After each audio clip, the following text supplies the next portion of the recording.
What is going on, everybody? Another episode of 4x4 Camping and Adventures, and behind me is the big Ranger, and this is the 40,000 kilometer 2-year review video. I've had this car for 2 years. I can't believe it. Time has flown by, and it probably looks a little bit different behind me, but I'll go through that later in the video.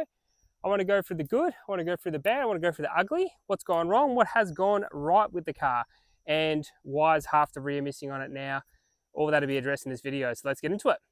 So the good, the bad, and the ugly. Let's get into that first. The good. Well, actually, I've been pleasantly surprised. This has never gone back to Ford. Only for some basic software updates to do with like sensors and cruise control and a few other things that Ford updated obviously along the way. But in the 2 years I've owned this car, this has never been on a tow truck. This has never gone back to Ford for a warranty issue, which is a little bit more than I can say about the 62, but I've never had an issue with it. So when I first bought this car 2 years ago, a lot of people said, found on rubbish dump, Ford, standard, Ranger, issues, blah, blah, blah. You're going to have nothing but problems with the gearbox, yada, yada, yada. And I've been pleasantly surprised that not a single thing's gone wrong with this car. And look, I'm not easy on the car. It's just done 6,500 Ks in one big trip over 3 weeks to South Australia and back. I wouldn't say I'm easy on the car. I mean, I go forward driving fairly regularly, and it gets obviously a pretty good beating while I'm out there. And I've never had an issue with it. I've changed out the suspension, and I've obviously put a bull bar on it, roof rack, and all that kind of thing. The suspension's obviously a lot more stronger than stock. It's had a lift. It's got a lot more articulation. I've got bigger, thicker sway bars and that kind of stuff in there. But the basis of it, motor, gearbox, anything like that, electronics, not a single issue. So that's the good. So no issues at all, which is great. The bad, honestly, I can't say anything bad about this car. The only thing that's probably popped up was the front camera, and I reckon this has got something to do with the grille that I changed over, which I've gone back to the factory grille. It'd come up with a random camera fault every now and then, but I reckon that was because it was misaligned, and a different grille in the car might have changed the location of it, and it was having a bit of a spit. But beyond that simple camera fault, which would just disappear in like 5 or 10 seconds anyway, that was the only thing I've really had a drama with. And obviously taken it to the dealer for a couple of updates, but I wouldn't say there's anything going wrong. That's just like standard factory stuff. And honestly, it's been a pleasure to drive. It's been fantastic for the last 40,000 kilometers. So it's just clicked over 44. So what I am going to do is, now that it's got 44,000 Ks, coming up to 50,000 Ks, I'm going to service it, go obviously to Reese, Southwest Mechanical and Off-Road, who services all my cars. So I always go back to Reese because he's a good fella and he does a great job. So if you're in Bunbury, Rose Street, hit him up. But I'm going to do a gearbox flush. Now, these cars come with like a lifetime oil, and I don't really trust any manufacturer that says it's a lifetime oil. So I'm going to flush it at 50,000 Ks, and I'll probably do the same thing at 100,000 Ks, mainly because it's my peace of mind. Nothing to do with like, oh yeah, the gearbox. It's just purely, I think everything needs to be serviced, and I don't think anything in the car should be lifetime. So dropping the oil and putting your oil in there, not a big deal. Costs a couple $100 when the mechanic does it, but at least I've got knowing peace of mind that it's fresh oil in there, and obviously everything inside the gearbox is working as it's meant to. But that's the only thing I'm really going to do over the next 10,000 Ks, or when it gets serviced next. But honestly, it's been bloody awesome. It's been a great car to drive. It's comfortable. Now obviously it's been lifted and that kind of stuff. It's still, well, the good thing about this lift kit and the way I designed it and obviously set it up with the guys at Vicor, and obviously Pro Fender, is we wanted it to run like factory, and we wanted it to drive like factory. We're going to get some upper control arms put on it as well, just so I can get the front cambers. They're pretty good, but they could be a little bit better. And it's obviously going to give a little bit more strength to the front end, because I'm still running the factory upper control arms, which is not an issue because they're nice and strong. But I just like the peace of mind of doing like a pure alloy, a billet aluminium upper control arm, just so it's nice and strong, and I know that's not going to be the break point. But yeah, beyond that, the bad, the ugly, there's not actually much. Some people say, do I regret not getting the V6? At the time, it was $15,000 more than the bi-turbo, and it still pulls hard on the highway. It still gets up and goes. I've never had an issue with the off-road. I've never really been hungry for torque and that kind of thing, because it still puts out good power for the motor. And yeah, I can't say I would regret getting the V6. Obviously, if you're going to get the V6, you're probably going to be doing a bit more towing. I only tow a 2-ton camper trailer with this, so it's nothing that this thing can't do. So honestly, yeah, I don't really have an issue with any, you know, towing and that kind of thing. I don't really have an issue with having this kind of motor. I'm not going to do anything to the motor wise, tune it. I'm not going to do it in exhaust. And I might put a snorkel on it one day, but it's definitely not in my next 6 to 12 months. I've got a bit more going on with the back, which I want to get sorted before I do anything like that. But yeah, I'm never going to touch the motor. I'm never going to touch the gearbox because it's just got enough power for me. And I think we get stuck in this. They're not race cars, guys. These are just forward drives. And we don't need 500 horsepower in our diesel forward drive to drive up a hill. Like I just went for a full forward drive and I was in low range, cruising along and never ever needed more power. So it's got plenty of power for me, more power than the Trident. It's the same kind of vehicle, right? It's a fuel cab, and it obviously had more power than the Trident. And that was tuned. That was obviously, you know, that was on its limit being tuned. And this is just factory, so no, I'm really happy with it. But yeah, as I said, I can't say anything bad. All the mods that I put onto it have been fantastic. Obviously the bull bar by Rhino, the roof rack by Trailmax, obviously the awning by Outback Sapphire. I've got some Pirate Camco gear in the back, and yeah, obviously the Hurricane Fabrication tub door storage is going fantastic. Everything's just going great with it. Pro Fender suspension's going really well. Yeah, everything's just going solid. So I've got no complaints of anything I put on the car.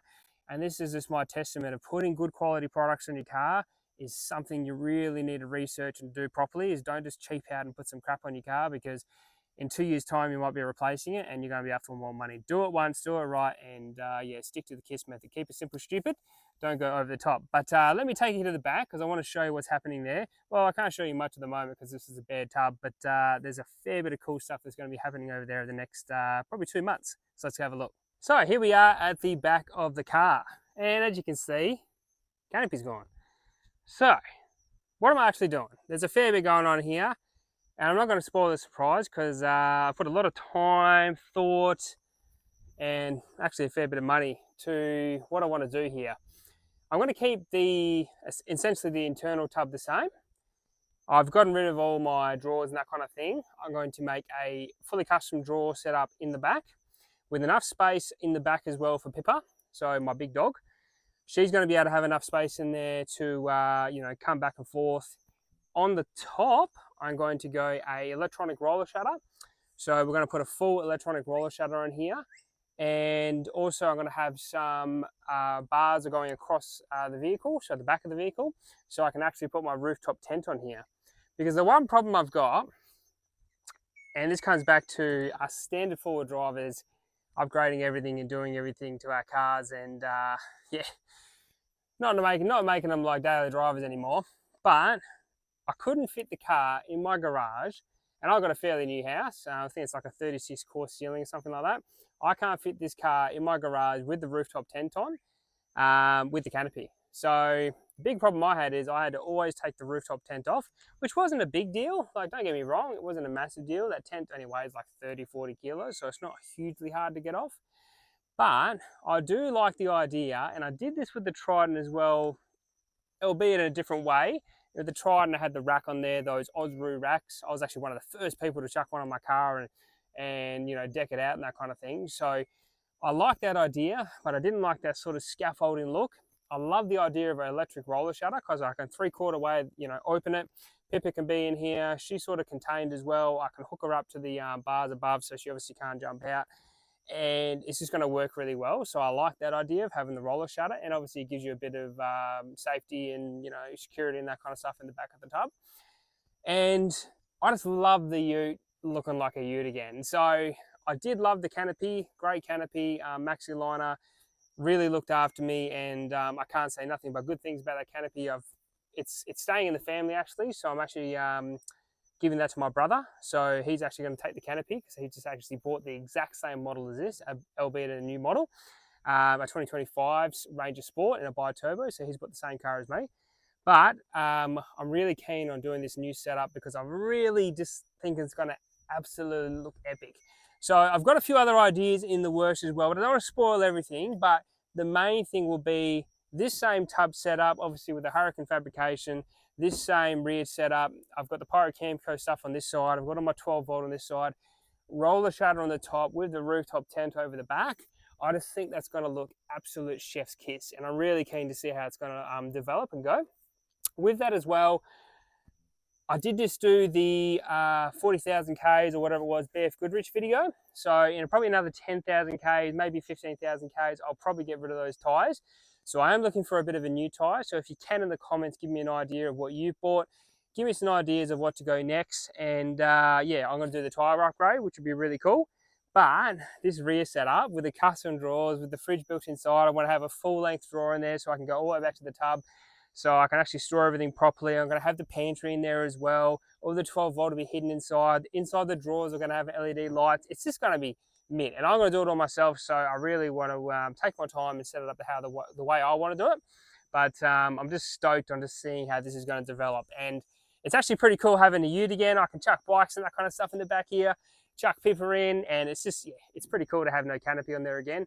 But yeah, obviously bigger and better things coming up in the future. But yeah, that's pretty much the rear setup. There's not much going on at the moment. I've just taken the canopy off, and as it sits now is how I'm driving around. But I've got to get something done before winter, because obviously I've got some wood in the back here, and I want to keep this all sort of, all covered and that kind of thing. But next month, so it's going to be in April. So the 2nd of April, I'm going to go to Vicor Industries in Perth, in Aussie Park. Me and Stan down there have obviously organised a roller shutter, or an electronic roller shutter with some bars, because he's going to help me out with that. And we're going to install it, get it all ready to rock and roll, and then from there the party begins. We're going to be able to really deck this thing out. Once I know my heights and that kind of stuff, I can start making my drawers, and I reckon it's just going to be, yes, absolute chef's kiss. I'm really keen. And a funny story, it's reinvigorated my love for the car again. Sometimes, and I think this has probably come down to, once everything's done and you've got the setup and you're going camping and that kind of stuff, you do just go through the motions with your car, and changing something up I think is as good as a holiday. And this sort of rekindled my love for the car again. And I wasn't saying I was getting stale with the car, it's just that, it was just the car and, blah, blah, blah, but it's turned back into a ute, and yeah, no, it's pretty cool. So I'm pretty stoked, as you can probably see.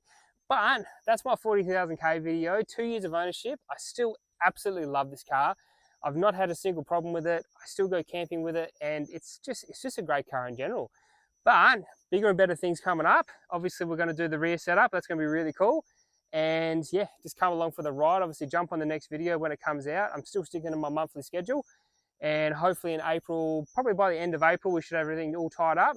And that'll be the reveal of the new setup. So a lot to do in the next couple of weeks, but I'm really excited to do it. And as always, thank you so much for watching. Enjoy your Sunday. I'm going to enjoy this view because it's a killer view. How's the view in this campsite? It's absolutely epic.